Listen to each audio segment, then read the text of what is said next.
네, 안녕하세요. 축구 생각입니다. 축구 성문패 토토 4회차 최종 픽 공유 드리도록 하겠습니다. 2월금이 포함된 회차지만 분데스리가와 세리에의 조합이고 또 보시면 투표율이 좀 몰린 경기들이 많습니다. 그래서 2월 될 확률도 좀 있는 또 회차다라고 생각을 하기 때문에 좀 소액으로 가시는 것도 좋은 방향이라고 생각을 하고요. 제가 기본적으로 8개에서 10개 정도가 적중이 되기 때문에 그 부분을 참고하셔서 좋아 보이는 것들만 골라 가시는 것을 추천을 드리도록 하겠습니다. 경기력 관련해서는 제가 초안 영상에서 좀 했고 지금 14경기를 공유 드려야 되기 때문에 좀 간단하게만 경기력 관련해서 말씀만 드린다고 참고로 해주시면 될 것 같고요. 자세한 경기력이 듣고 싶으신 분들은 초안 영상 참고해 주시면 될 것 같습니다. 그리고 좌측 상단에 있는 인플레이 게임 한 번씩 가입 부탁드리고요. 가입하실 때 추천인 링크 입력 부탁드리도록 하겠습니다. 1번 경기부터 말씀을 드리겠습니다. 18위 칼리아리 대 9위 사스올로의 경기고요. 칼리아리 같은 경우에는 마르코 파라고 선수가 결장 예정이고 홈에서 3연패를 하고 있습니다. 12경기째 승리가 없을 정도로 흐름이 좋지 않고 6연패를 하고 있습니다. 홈에서는 2승 2무 5패로 홈에서의 전적은 그냥 무난한 모습을 보여주고 있습니다. 사솔로 같은 경우에는 1승 1무 3패로 원정에서 3연패를 하고 있고요. 원정에서는 지금 5승 2무 3패로 홈보다는 원정에서 더 좋은 전적을 보여주고 있지만 최근에 원정에서 3연패를 했습니다. 그러니까 이 3연패 하기 전까지는 원정에서 5승 2무로 패배가 없었다라는 모습을 볼 수가 있겠고요. 어쨌든 원정에서 더 좋은 전적을 보여주고는 있지만 최근에는 연패를 하고 있는 사솔로의 모습입니다. 도메니코와 브라비아 선수가 결장 예정이고요. 일단 두 팀의 맞대결을 봤었을 때 4무 1패인데 3연속 무승부를 하고 있습니다. 그래서 이 부분은 참고로 해주시면 좋을 것 같고요. 일단 뭐 정배를 예상대로 사솔로가 받았습니다. 칼리아리 연패를 하고 있고 홈에서 좋지 않은 모습을 보여주고 있는 팀이기 때문에 정배를 받는 게 조금 당연하다라는 생각이 드는데 배당이 일단은 사솔로가 최근에 원정에서 연패를 하고 있기 때문인지 몰라도 배당이 조금 높게 책정이 됐다라는 생각은 좀 있습니다. 저는 경기력만 대입을 해봤을 때는 칼리아리가 공격적으로 나쁜 모습은 아니지만 수비적으로 봤을 때 굉장히 불안한 모습들이 많고 사솔로 역시 좀 라인이 높기 때문에 수비적으로 불안한 부분들이 많습니다. 두 팀 다 수비적으로 불안하다라고 판단을 했을 때 공격적인 모습을 본다면 칼리아리 뭐 말씀드렸듯이 나쁘진 않지만 사솔로의 공격진이 더 좋다라고 생각을 하고 있습니다. 사솔로가 비록 지금 원정에서는 3연패를 하고 있을지라도 원정에서 더 좋은 전적을 보여주고 있는 이번 시즌의 사솔로이기 때문에 일단 저는 사스올로의 패는 없을 것 같습니다. 그래서 저는 칼리아리의 무패 투픽이면 충분히 막을 수 있는 경기라고 생각을 하는데 투표율이 많이 몰린 경기는 아니기 때문에 이 경기를 조금 단통으로 생각을 했고 단통이라면 저는 무승부보다는 사스올로가 원정에서 오랜만에 승리를 할 가능성이 있다라고 생각을 하고 있습니다. 칼리아리의 수비를 생각을 해본다면 그래서 저는 칼리아리의 단통 패로 가보도록 하겠습니다. 자, 2번 경기입니다. 22 크로토네 대 16위 제누아의 경기고요. 크로토네 같은 경우에 살바토레 그리고 치가린 선수가 결장 예정이고 7경기째 무승부가 없는 모습을 보여주고 있습니다. 크로토네는 순위가 20위인데도 불구하고 홈에서는 3승 1무 5패로 홈에서 더 좋은 전적을 보여주고 있고 나쁘진 않습니다. 3승이나 할 정도로 홈에서는 그래도 승리를 많이 가져갔었다라고 생각을 해주시면 될 것 같고요. 제누아 같은 경우에는 지금 원정에서 1승 4무 4패로 원정에서 전적이 굉장히 좋지 않습니다. 원정에서 단 1승밖에 없고요. 무승부가 조금 많은 모습이 있습니다. 크리스티안 선수가 결장 예정이고요. 일단 두 팀의 맞대결을 본다면 4연패를 하고 있습니다. 한마디로 제누아가 지금 크로토네 상대로 4연승을 하고 있다라고 생각을 해주시면 될 것 같고요. 크로토네 상대로 제누아가 좀 유난히 좀 강한 모습을 보여주고 있습니다. 그리고 제누아의 흐름 자체도 판데프도 복귀를 했고 뭐 쇼무로도프나 뭐 이런 데스트로 이런 선수들이 좋은 활약을 보여주고 있기 때문에 저는 제누아가 더 우세한 경기라고 생각을 합니다. 제누아 사이드로 보고는 있지만 제누아가 원정에서 좋지 않은 모습과 크로토네가 홈에서는 그래도 괜찮은 전적을 보여주고 있다라는 점 그리고 제노아는 분명히 역습에서 강한 모습이라고 생각을 합니다. 수비적으로 나오고 역습으로 나아가는 그런 공간을 노리는 모습이 굉장히 좋은 팀인데, 상대가 크로토네이기 때문에 크로토네가 일단 연패를 끊기 크로토네가 일단은 패배를 하지 않기 위해서 일단 조금 수비적으로 나올 가능성이 큰데, 그렇게 된다면 공간을 많이 내줄 것 같지는 않기 때문에 그렇게 되면 이제 제노아의 효율적인 공격이 나타나기에는 조금 어려울 수도 있을 것 같다라고 판단을 하고 있습니다. 제노아의 사이드로 보곤 있지만 저는 제노아의 승보다는 무승부가 조금 더 좋아 보인다라고 생각을 해서 단통 무승부를 보고 있고요. 이 경기도 폴더에 여유가 있으시다면 제노아의 승까지 가져가시는 것도 좋을 것 같습니다. 하지만 배당이 좀 너무 높지 않나라는 생각을 하고 있습니다. 제노아의 흐름 자체는 최근에 좋고 상대 전적에서 분명히 압도적인 모습을 보여주고 있는 제노아인데도 불구하고 이 그 두 팀의 이제 배당 차이가 크게 나지 않습니다. 그래서 제 생각에는 이 경기는 좀 이변이 나올 수도 있을 것 같다라고 판단을 해서 단통 무승부로 가보도록 하겠습니다. 자, 3번 경기입니다. 도르트문트 대 아우크스부르크의 경기고요. 도르트문트 같은 경우에는 아자르, 슈멜처, 비첼 선수가 결정 예정이고 지금 2연패를 하고 있습니다. 홈에서는 4승 1무 3패로 원정보다는 좋지 않은 전적이지만 그렇게 나쁜 전적은 아니죠. 아우크스부르크 같은 경우에는 바르가스 그리고 프란베르그 선수가 결정 예정이고, 일단 아우크스부르크는 연패를 끊어냈고 7경기째 무승부가 없습니다. 원정에서 3승 2무 3패로 무난한 모습을 보여주고 있고요. 두 팀의 맞대결에서의 특이사항은 도르트문트가 홈에서는 최근에 지고 있지 않다, 지지 않는 모습을 아우크스부르크 상대로 보여주고 있다라고 생각을 해주시면 될 것 같습니다. 이 경기는 이변이면 무승부인데, 근데 도르트문트 약간 불안하긴 합니다. 일단 아우크스부르크 상대로 3연패를 할 것 같진 않은데,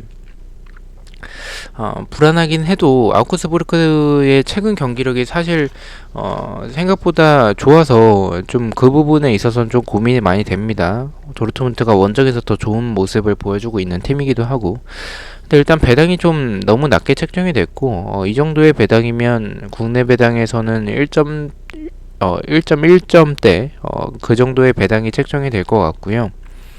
이 경기는 그래도 그냥 단통으로 도르트문트의 승을 가는 게, 이변을 독식을 노리신다면 무승부까지 가져가시는 것도 좋겠지만 저는 그냥 경기력만 봤을 때는 아우크스부르크가 최근에 좋더라도 도르트문트 상대로는 좀 어려울 것 같다라고 생각을 하고 있습니다. 도르트문트의 단통 승을 바라보고 있습니다. 4번 경기입니다. 프랑크푸르트 대 헤르타 베를린의 경기고요. 프랑크푸르트는 홈에서 2연승을 하고 있습니다. 7경기째 패배가 없을 정도로 최근에 흐름 자체가 굉장히 좋고요. 헤르타 베를린 같은 경우에는 보야타, 리베이로 선수가 결정 예정이고 2연패를 하고 있습니다. 그리고 부상자가 조금 많은 편이고요. 원정에서 2승 3무 4패로 무난한 모습을 보여주고 있습니다. 그리고 프랑크푸르트 같은 경우에는 홈에서 3승 5무로 패배가 없습니다. 나쁘지 않은 전적을 보여주고 있고요. 제가 초반에서는 이 경기를 좀 지우는 쪽으로 생각을 했습니다. 왜냐면 프랑크푸르트가 공격적으로 나올 가능성이 크고, 헤르타 베를린이 이제 프랑크푸르트 상대로 이렇게 공간을 좀 많이 내줄 가능성이 있기 때문에 프랑크푸르트가 수비적으로는 좀 불안한 부분들이 좀 있어서 헤르타 베를린이 어쨌든 간에 공간을 노리는 모습들 자체는 좋다라고 판단을 하고 있기 때문에 이변으로 헤르타 베를린이 승리할 가능성도 있지 않을까라고 생각을 초반에서 했지만, 최종에서는 승과 무승부만 가져가도록 하겠습니다. 왜냐면 프랑크푸르트가 홈에서 패배가 없고, 헤르타 베를린에 지금 부상자가 좀 너무 많지 않나라고 생각을 하고 있습니다. 단통이라면 저는 프랑크푸르트의 승으로 추천을 드리고 싶고요. 저는 계속 생각을 해봐도 이 경기 조금 불안하다라는 생각을 좀 지울 수가 없어서 이 경기 무승부까지 받쳐서 승무로 투픽으로 안전하게 가보도록 하겠습니다. 자, 5번 경기입니다. 우니온 베를린 대 글라드바흐의 경기고요. 우니온 베를린은 우자, 크루제, 그리고 플로리안 선수가 결장 예정이고 2연패를 하고 있습니다. 홈에서 4승 4무 1패로 단 1패밖에 없을 정도로 홈에서 굉장히 좋은 전적을 보여주고 있고요. 글라드바흐 같은 경우에는 라자로, 발렌티노 선수가 결장 예정이고 2연승을 하고 있습니다. 5경기째 패배가 없고요. 원정에서 3승 3무 2패로 홈보다는 원정에서 좋지 않은 전적을 보여주고 있습니다. 일단 글라드바흐가 예상대로 정배를 받았죠. 하지만 뭐 제가 초안 때도 말씀을 드렸다시피 저는 이 경기는 좀 이변으로 보고 있습니다. 우니온 베를린이 일단은 홈에서 좋은 전적을 보여주고 있습니다. 단 1패밖에 없기 때문에 저는 개인적으로 이 경기는 좀 우니온 쪽으로 이변 쪽으로는 좀 꺾고 싶다. 승부 쪽 투픽이면 좀 좋을 것 같다라고 생각을 하지만 확실하지 않기 때문에 이 경기를 지우지 않는 이상 투픽으로 가기에는 좀 애매하다라고 생각을 해서 단통으로 생각을 했고요. 저는 단통이라면 무승부도 좋아 보이지만 그래도 우니온의 이변으로 아예 승으로 가져가 보는 것도 괜찮을 것 같다라고 생각을 했습니다. 일단은 우니온 베를린이 두 팀의 스타일이 좀 비슷합니다. 이번 시즌 우니온 베를린도 압박이나 역습이나 뭐 이런 부분에서 굉장히 좋은 모습을 보여주고 있기 때문에 저는 두 팀의 모습 자체의 스타일은 비슷한 상황에서 공격적인 부분에서 조금 더 좋은 팀을 생각을 해본다면 스쿼드적으로는 글라드바흐가 훨씬 더 좋지만 저는 개인적으로 이런 마무리하는 능력 자체는 이번 시즌에 우니온 베를린이 조금 더 좋지 않나라고 판단을 하고 있습니다. 그래서 저는 이 경기는 우니온 베를린이 1점 차로 좀 힘겹게 이기는 경기가 될 것으로 조금 생각을 하고 있어서 우니온 베를린의 단통 승으로만 가보도록 하겠습니다. 많이 추천을 드리진 않습니다. 너무나도 위험한 도전일 수도 있기 때문에 차라리 지우는 것도 좋을 것 같다라고 생각을 할 정도로 저는 아마도 이 경기는 풀베드에서는 지우지 않을까라고 생각을 하고 있습니다. 자, 6번 경기입니다. 브레멘 대 샬케의 경기고요. 브레멘은 젤케 선수가 일단 사코이에서는 부상자 명단에 있는데 젠토토에서는 이제 부상자 명단은 없어서 약간 애매한 것 같습니다. 루드비 그리고 필크루크 선수가 결장 예정이고요. 홈에서는 2승 2무 4패로 좋지 않은 전적을 보여주고 있습니다. 샬케 같은 경우에 콜로스이나츠 그리고 파시엔시나 그리고 사네 선수가 결장 예정이고요. 3연패를 하고 있습니다. 원정에서 2연패를 하고 있고요. 7경기째 무승부가 없습니다. 원정에서 0승 2무 6패로 승리가 없고 굉장히 좋지 않은 모습을 보여주고 있습니다. 두 팀의 맞대결에서의 특이사항은 무승부가 없고요. 그리고 브레멘이 좀 우세한 모습을 보여주고 있고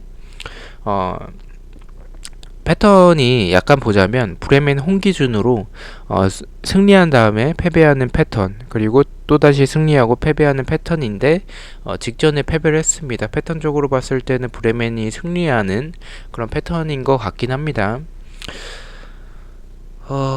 이 경기는 사실 뭐 브레멘이 우세해 보입니다. 샬케 원정에서 좋지 않고 최근의 경기력도 또다시 좋지 않은 모습을 보여주면서 연패를 이어나가고 있습니다. 하지만 배당에 비해서 투표율이 좀 너무 몰리지 않았나 라는 생각이 들고요. 배당이 좀 너무 높다라는 생각이 좀 있습니다. 아무래도 브레멘이 홈에서 좋지 않은 전적을 보여주고 있기 때문에 그 부분 때문에 상대 전적에서 우세한데도 불구하고 배당이 좀 높게 책정이 됐다라고 생각을 해서 이 경기는 두 팀의 맞대결에서의 무승부는 없지만 저는 샬케가 연패를 끊어낼 수도 있을 것 같다는 좀 생각도 있고 브레멘이 샬케 상대로 질 것 같지는 않습니다. 그래서 저는 이 경기는 경기력만 봤을 때는 브레멘 사이드 승무 투픽이면 좀 안전할 것 같다라고 판단을 해서 저는 승무 투픽으로만 가보도록 하겠습니다. 단톡이라면 저는 그래도 브레멘의 승을 가는 게 맞지 않나라고 생각을 합니다. 7번 경기 말씀을 드리겠습니다. 삼프도리아 대 유벤투스의 경기고요. 삼프도리아 같은 경우에는 마놀로 알렉스 선수가 결장 예정이고 2연승을 하고 있습니다. 10경기째 무승부가 없고요. 유벤투스는 코파 이탈리아가 있었고 약간의 로테이션을 돌렸습니다. 그리고 호날두, 디발라 선수가 결장 예정으로 일단 부상자 명단에 있습니다. 유벤투스 같은 경우에는 원정에서 4승 3무 1패로 홈보다는 원정에서 좋지 않은 전적을 보여주고 있고 원정에서 1패밖에 없긴 하지만 무승부가 좀 굉장히 많다라고 생각을 하고 있습니다. 사실 뭐 이 두 팀의 맞대결에서의 특이사항은 최근 10경기 동안 무승부가 없습니다. 사실 이 경기는 유벤투스가 우세해 보입니다. 하지만 뭐 디발라 그리고 호날두가 없는 부분은 약간은 좀 불안할 수도 있겠지만 삼프도리아 상대이기 때문에 이 경기는 이변이라면 무승부지 않을까라고 생각을 했는데 어쨌든 간에 두 팀의 맞대결에서 무승부가 없고 삼프도리아가 10경기째 무승부가 없는 이번 시즌에 무승부가 두 번밖에 없습니다. 어쨌든 이런 삼프도리아의 모습을 본다면 저는 차라리 이변으로 가져간다면 승과 패로 가는 게 좋지 않을까라고 생각을 해서 초안에선 지우는 쪽으로 생각을 했다가 승패 투픽으로 가도록 하고요. 그래도 유벤투스가 호날두 디발라 없더라도 삼프도리아 정도는 잡아낼 가능성이 높기 때문에 저는 단통이라면 삼프도리아 패를 조금 더 추천을 드립니다. 하지만 배당이 좀 높은 것 같아요. 지금 1.5배당이면 상대가 삼프도리아인데도 불구하고 유벤투스에게 이 정도의 배당을 줬다라는 부분은 약간은 의심해 봐도 좋지 않을까라고 생각을 하고 있습니다. 근데 이 경기도 좀 지우고 싶을 정도로 무승부의 확률도 좀 있을 것 같긴 해서 좀 고민이 많이 되는 경기인데 어쨌든 데이터적인 부분을 조금 더 믿고 삼프도리아의 승패 투픽으로 가도록 하겠습니다. 8번 경기입니다. 라이프치히 대 레버쿠젠의 경기고요. 라이프치히 같은 경우는 라이머 그리고 벤자민 선수가 결장 예정이고 풀센 선수는 부상자 명단에서 다시 빠져가지고 나올 가능성이 있어 보이긴 합니다. 홈에서는 7승 1무 1패로 굉장히 좋은 전적을 보여주고 있고요.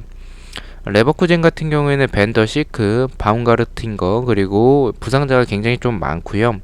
원정에서 2연패를 하고 있지만 원정에서는 5승 2무 2패로 좋은 전적을 보여주고 있습니다.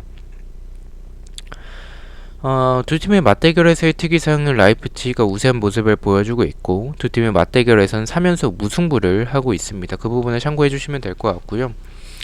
초안에서는 승무 투픽이면 라이프치히가 레버쿠젠 상대로 이 최근에 전적이 좋기 때문에 승무 투픽이면 좋지 않을까라고 판단을 했다가 일단 맞대결에서 3연속 무승부를 하고 있다라는 점에 있어서 레버쿠젠의 이런 감독의 특성상 좀 무승부보다는 승패로 좀 나뉠 가능성이 있다라고 판단을 했고요. 그리고 라이프치히가 홈에서 굉장히 좋은 전적을 보여주고 있기 때문에 지금 뭐 라이프치히도 어쨌든 우니온 베를린 상대로 승리를 만들어냈었고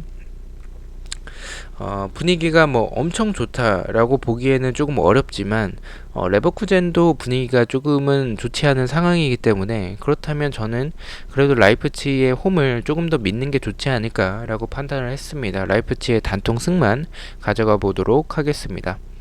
자, 9번 경기입니다. 인터밀란 대 베네벤토의 경기고요. 인터밀란 같은 경우에 코파 이탈리아 주중 컵 경기가 있었죠. 거의 주전급 선수들로 나왔었고요. 홈에서 6연승을 하고 있습니다. 부상자는 디암브로시오 선수가 결장 예정이고 홈에서 7승 1무 1패로 굉장히 좋은 전적을 보여주고 있습니다. 베네벤토 같은 경우에는 마르코 그리고 스키아탈렐라 이 선수가 결장 예정이고요. 원정에서 4승 1무 4패로 원정에서 좋은 전적을 보여주고 있습니다. 이 경기를 의심하기에는 투표율이 거의 90%가 육박되는 그런 경기인데 이 경기를 꺾는다면 이 경기가 꺾인다면 미끄러진다면 2월이라고 생각을 합니다. 저는 인터밀란의 단통 승만 가져가도록 하겠습니다. 베네벤토가 인터밀란 상대로 조금 역습이나 충분히 노릴 수 있다라고 생각을 해요. 왜냐면 인터밀란이 공격에 가담하는 선수들이 많기 때문에 그리고 3백을 사용하다 보니까 측면에 대한 불안함이 굉장히 많습니다.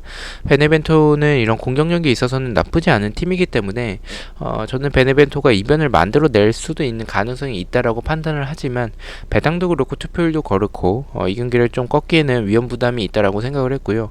그리고 제가 이 경기를 좀 이변으로 가져가지 않는 부분은 저는 개인적으로 이변이라면 무승부보다는 베네벤토의 승일 것 같아요. 그래서 이변을 바라보신다면 승패 투픽을 추천을 드리는데 배당이 11.3배당입니다. 이 경기를 가져가는 거는 조금 무리가 있지 않나라고 판단을 합니다. 인터밀란 단통 승만 가져가도록 하겠습니다. 10번 경기입니다. 스페치아 대 우디네세의 경기고요. 스페치아는 코파 이탈리아 경기가 있는데 아직 치르지 않았습니다. 이제 오늘 새벽에 치러지고요. 은졸라, 피콜리, 살바도르 선수 등 이 주축 자원들이 이제 부상자, 특히나 공격진의 부상이 굉장히 크고요. 특히나 은졸라 선수는 좀 스페치아에게 있어서 좀 중요한 선수인데 이 선수가 없다라는 점이 조금 아쉽고요. 홈에서 1승 3무 5패로 홈보다는 원정에서 좋은 전적을 보여주는 스페치하고 홈에서의 좋지 않은 전적을 보여주고 있습니다. 단 1승밖에 없고요.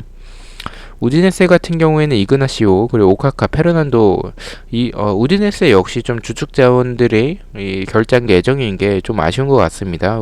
우디네세 역시 공격진에서의 이그나시오나 오카카의 결장 예정이 좀 아쉽다라고 생각을 하고 있고요. 2연속 무승부를 하고 있고 9경기째 승리가 없습니다. 원정에서 2승 3무 4패를 하고 있고요. 네, 이 경기도 고민이 좀 많이 됩니다. 무승부를 갈지 패배를 갈지에 대한 고민을 굉장히 좀 많이 했었는데 어쨌든 스페치아가 홈에서 좋지 않은 전적을 보여주고 있고 이 주축 자원들의 부상, 물론 우디네세도 이런 주축 자원들의 부상이 있긴 하지만 그래도 우디네세는 데올페우가 남아 있습니다. 스페치아도 기아시 선수가 남아 있긴 하지만 이 마무리를 지어줄, 그리고 이런 공격에서 조금 더 좋은 모습을 보여줄 팀은 저는 개인적으로 우디네세이지 않을까라고 생각을 해서 전 스페치아의 패 쪽으로 가보도록 하고요.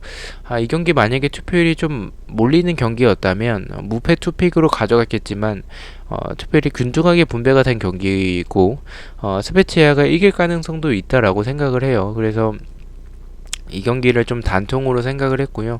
단통이라면 무승부보다는 그래도 우디네세가 생각보다 낮은 정배당을 받았고 스페치아가 홈에서 좋지 않은 전적과 이 코파 이탈리아라는 이 일정상으로 불리한 부분과 은졸라 선수가 없다라는 부분이 좀 크다라고 생각을 해서 우디네세가 9경기째 승리가 없지만 이번 경기에 승리를 만들어낼 수도 있을 것 같다라고 생각을 하고 있습니다. 스페치아의 단통 패만 가져가 보도록 하겠습니다. 11번 경기입니다. 아탈란타 대 라치오의 경기고요. 이 코파 이탈리아에서 두 팀이 주중에 만났었죠. 아탈란타가 승리를 했고요. 두 팀 다 약간의 로테이션을 돌렸습니다. 아탈란타 같은 경우에는 파살리치 그리고 하트포어 선수가 결장 예정이고요. 10경기째 패배가 없습니다. 라치오 같은 경우에는 4연승을 하고 있습니다. 5경기째 패배가 없고요. 다닐로 선수가 결장 예정입니다. 이 경기는 초안에서는 그냥 아탈란타의 단통 승만 조금 바라봤었다가 라치오의 경기력도 생각보다 괜찮았어요. 괜찮았고 두 팀 다 아탈란타도 홈에서 5승 2무 2패, 라치오 역시 원정에서 5승 2무 2패로 두 팀 다 나쁘지 않은 활약을 보여주고 있는 모습을 보여주고 있기 때문에 이 경기는 좀 단통으로 가기에는 좀 위험할 수도 있겠다라고 판단을 했습니다. 하지만 아탈란타가 최근에 라치오 상대로 패배가 없고 아탈란타의 경기력이 굉장히 좋고 라치오는 임모빌리에 대한 의존도가 너무나도 높고 아탈란타는 그래도 좀 어느 정도 득점 분포가 뭐 무리엘이나 뭐 일리트치, 뭐 자파타 뭐 이런 선수들이 골고루 좀 어느 정도 분배가 되어 있기 때문에 아탈란타가 질 것 같지는 않습니다, 개인적으로. 하지만 무승부까지는 좀 가져가야, 좀 안전하게 가져가야 될 것 같다라는 생각을 하는 경기여서 라치오의 최근 분위기도 무시하기에는 좀 어렵다라고 생각을 하고 있습니다. 하지만 라치오가 원정인 상황에서 아탈란타 상대로 5연승을 하기에는 좀 버겁다라고 생각을 하고 있기 때문에 저는 승과 무승부 투픽으로 가져가 보도록 하겠습니다. 12번 경기입니다. 켈린 대 아르미니의 경기고요. 켈린 같은 경우에 카인츠, 안데르손 선수가 결장 예정이고 홈에서 0승 3무 6패로 홈에서 승리가 없습니다. 좋지 않은 전적을 보여주고 있고요. 아르미니 같은 경우엔 니어만 선수가 결장 예정이고 원정에서 1승 2무 5패로 아르미니 역시 원정에서 좋지 않은 전적을 보여주고 있습니다. 이 경기도 굉장히 좀 어려워요. 무승부도 좀 고민이 되는 경기긴 한데 어쨌든 켈린에게 이 해외 구매율도 좀 어느 정도 좀 몰렸고 지금 켈린이 홈에서 승리가 없는데도 불구하고 2점대 초반에 좀 이렇게 낮은 배당을 받는 게 맞나라는 생각이 듭니다. 켈린이 홈에서 좋지 않은 모습을 보여주고 있지만 아르미니 역시 원정에서 좋지 않은 모습을 좀 보여주고 있어서 개인적으로는 승무 투픽이 좀 좋아 보이긴 합니다. 켈린이 패배할 것 같진 않은데 뭐 이렇게 경기력만 대입을 했을 때는 무승부에 조금 더 가까워 보이는 경기긴 하지만 그래도 켈린이 홈이라는 점과 세트피스에서의 한방 자체는 그래도 위협적인 모습을 보여주고 있기 때문에 아르미니 상대로 그래도 켈린이 승리를 할 가능성이 조금 더 높지 않을까라고 판단을 하고 있습니다. 켈린은 단통 승으로 가보도록 하겠습니다. 13번 경기입니다. 볼프스부르크 대 프라이부르크의 경기고요. 볼프스부르크는 제롬 그리고 카스텐마이어 선수가 결장 예정이고 2연승을 하고 있습니다. 홈에서 5승 3무로 홈에서 패배가 없고 홈에서 좋은 전적을 보여주고 있습니다. 프라이부르크 같은 경우는 권창훈 그리고 살라이 선수가 결장 예정이고요. 프라이부르크는 최근에 패배가 미넨에게밖에 없을 정도로 좋은 모습을 보여주고 있습니다. 원정에서 3승 2무 3패로 홈보다는 원정에서 좀 좋지 않은 전적을 보여주고 있고 두 팀의 맞대결의 특이사항은 2연속 무승부를 하고 있다라는 점을 참고로 해주시면 될 것 같습니다. 초안에서는 이 경기를 좀 단통 무승부만 봤었죠. 왜냐면 볼프스부르크의 사이드로 보고는 있지만 이 상대 전적을 무시할 수는 없다라고 판단을 했고 상대 전적에서 프라이부르크가 최근에 볼프스부르크 상대로 패배하고 있지 않은 모습을 보여주고 있기 때문에 무승부가 가장 적합할 것 같다라고 판단을 했지만 생각보다 좀 볼프스부르크의 투표율이 좀 많이 몰렸습니다. 저는 개인적으로 봤을 때 이 경기는 볼프스부르크가 한 40%대 투표율을 받을 것 같다라고 생각을 했고 그렇게 된다면 단통으로 무승부로 가려고 생각을 했는데 50%가 넘는 투표를 받았기 때문에 그렇게 본다면 저는 볼프스부르크의 승까지 가져가서 조금 더 안전하게 가는 게 맞다라고 판단을 했습니다. 일단 볼프스부르크가 생각보다 낮은 정배당을 받았고요. 그리고 홈에서 패배가 없고 좋은 전적을 보여주고 있기 때문에 프라이부르크가 최근에 경기력 자체는 좋고 볼프스부르크가 좀 뒷공간에 대한 불안함이 굉장히 많은 팀입니다. 그래서 프라이부르크가 그런 부분을 공략할 수는 있겠지만 원정에서 좋지 않은 모습을 보여주고 있기 때문에 그리고 이렇게 상대 전적에서 우세한 모습을 보여주고 있는데도 불구하고 투표율이나 배당적으로 이 정도의 배당을 받았다면 저는 볼프스부르크가 패배할 것 같진 않다라고 생각을 하고 있습니다. 볼프스부르크의 승부 투픽이면 안전하다라고 판단을 해서 볼프스부르크의 승부 투픽으로 가보도록 하겠습니다. 자, 마지막 경기입니다. 에이스 로마 대 헬라스 베로나의 경기고요. 로마 같은 경우에는 제코, 은키타리안, 그리고 페드로, 미란테 키퍼가 결장 예정이고요. 홈에서 7승 3무로 홈에서 패배가 없습니다. 굉장히 좋은 모습을 보여주고 있고요. 베로나 같은 경우에는 안드레아 그리고 미구엘 선수가 결장 예정이고 원정에서 3승 4무 2패로 홈보다는 원정에서 좋지 않은 전적을 보여주고 있네요. 두 팀의 맞대결을 보면 홈에서 로마가 지지 않는 모습을 보여주고 있다라는 점을 참고로 해주시면 될 것 같습니다. 이 경기는 승부 투픽이면 좀 좋아 보이긴 하는데 일단은 폴더의 여유가 좀 없어서 이 경기를 단통으로 갔고요. 아마 풀베드에서는 이 경기를 승까지 좀 바칠 것 같긴 합니다. 초안에서는 승부 투픽으로 좀 봤었지만 일단은 배당이 좀 생각보다 좀 높게 책정이 됐습니다. 그래서 이 경기 좀 의심해봐야 될 것 같다라고 생각을 했고요. 저는 좀 베로나가 이런 강팀 상대로 좀 좋은 모습을 보여주는 게 베로나가 이런 압박이 굉장히 좋은 팀이고 로마의 이런 제코 제코는 어느 정도 마요랄 선수로 대체가 가능하겠지만 은키타리안 선수가 좀 없는 부분이 개인적으로 좀 아쉽다라고 생각을 합니다. 로마에게 있어서 은키타리안이 해주는 이런 크랙에서의 이런 역할들이 있는데 그 부분이 없는 부분이 좀 아쉽고요. 베로나가 작정하고 지키거나 좀 타이트하게 활동량을 활용해서 압박으로 나아간다면 저는 로마가 고전할 가능성이 있는 경기라고 판단을 하고 있습니다. 그래서 저는 이 경기 좀 로마가 쉽게 득점하기에는 제코와 은키타리안 없이 그리고 페드로 선수까지 없이 좀 힘겨울 수도 있을 것 같다라고 판단을 했지만 이변으로 본다면 이 베로나의 승을 가져가지 않는 게 일단 홈에서 로마가 지지 않는 모습을 보여주고 있고 이번 시즌 홈에서 패배도 없고요. 그리고 맞대결에서도 로마가 베로나 상대로 최근에 패배가 없는 모습, 상대 전적에서 너무나도 우세한 모습들, 이런 토탈적인 모습들을 다 살펴본다면 저는 이변이라면 무승부지 않을까라고 판단을 했고 이변이 나올 가능성이 있다라고 판단을 했기 때문에 단통 무승부로 가져가 보도록 하겠습니다. 자, 이렇게 14경기 공유를 드렸고요. 1번 경기부터 픽을 말씀을 드리겠습니다. 총 32,000원으로 저는 투픽만 5개만 가져갔습니다. 일단 지우려고 36,000원 쪽으로 조금 생각을 했다가 좀 너무 애매한 경기들이 좀 많고 그런 부분 때문에 좀 투픽으로 가져가야 될 경기들이 조금 더 있다라고 생각을 해서 32,000원으로 가져가 봤고요. 1번 경기는 사스올로의 패배, 2번은 크로톤의 무승부, 3번은 도르트문트의 단통 승리, 4번은 프랑크푸르트의 승무, 5번은 우니온 베를린의 단통 승리, 6번은 브레멘의 승무 투픽, 7번은 삼프도리아의 승패 투픽으로 가져가 봤고요. 8번은 라이프치히의 단통 승리, 9번은 인터밀란의 단통 승, 10번은 스페치아의 단통 패배, 11번은 아탈란타의 승무 투픽, 12번은 켈른의 단통 승, 13번은 볼프스부르크의 승무 투픽, 14번은 AS 로마의 단통 무승부, 이렇게 가져가 보도록 하겠습니다. 저는 토요일 새벽에 프로토 경기들과 그리고 풀벳 과 독식픽 영상으로 다시 찾아뵙도록 하겠습니다. 시청해주셔서 너무나도 감사드리고 구독과 좋아요 너무나도 감사합니다. 감사합니다.